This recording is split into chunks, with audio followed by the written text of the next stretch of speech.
Hello there, you're on the Heart of Reddit channel. Don't forget to like this video and subscribe to the channel. Get your popcorn ready and enjoy. So no late Friday travel, okay. I used to work for a major national insurance company. I would go on work trips 3-4 times a year for various things, usually leaving on Monday and turning on a Friday, either the same week or a few weeks later. They were mostly for training or catastrophe situations, like fires, hailstorms, etc. What I usually did was finish work on Friday and fly home by midnight on the same day, making it an 18-hour-ish day. I would normally work 1-2 on deployment. I roughly got paid about $35 an hour at that point, so with time and a half an extra $315 of pay for the day. After submitting my expenses report, my boss calls me up and tells me that what I did was not allowed because it violated policy. They wanted travel during normal work hours even on the weekend. You have to understand that during catastrophic events hotel prices skyrocket because people's houses are damaged and can't live in their homes, and the insurance company pays for a hotel. So basically they're paying about $350 $400 a night for hotel for me. So I broke down the math for my boss.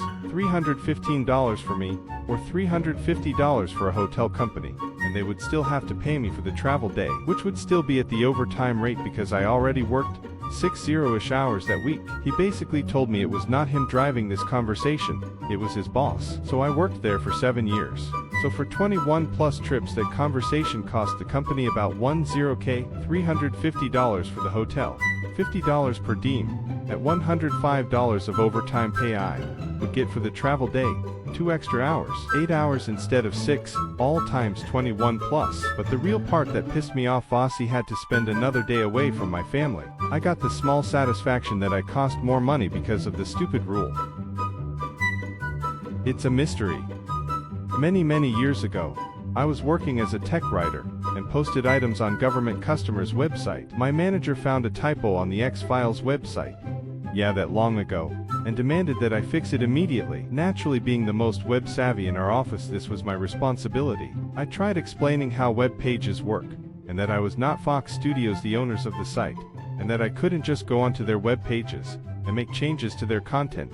I'm also not a hacker. She wouldn't take no for an answer. All kinds of threats to write me up, have me fired, etc. A co-worker sitting nearby pointed out to me that she was so tech incompetent that the odds of her finding her way back to the page and checking to see if I had done it were slim to none. The next time she asked me about it, I just said, "It's all handled." She let it drop, although a few weeks later, she wanted me to download the internet to a CD so she could take it home with her. My same co-worker jumped in and asked if she was sure she had the right kind of computer at home to read the internet and use a CD. I guess she didn't because she didn't ask again for the CD. Crawled into work still drunk from the night before.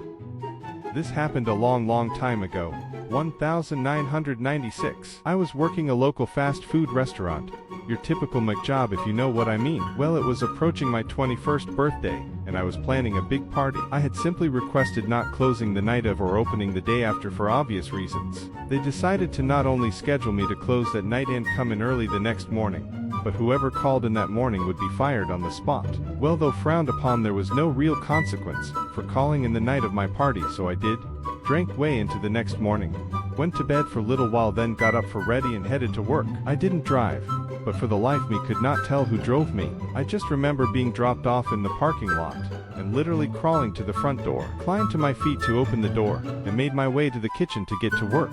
I had to drag a garbage can to the grill because every time I cracked an egg I feel bad. After a short while of this, the manger that made the scheduling arrangements pulled off the floor and sent me home. I actually just passed out in the break room. She came in later with her thick German accent. When I say you come in or you're fired, perhaps I say, what condition you be in when you get here. Side note, I think she was actually trying to cancel the party because not only was she my manager, she was also my neighbor. After this we got along great, laughing, joking, sharing stories. Not exactly sure what her intentions were, but she turned out to be a pretty good boss.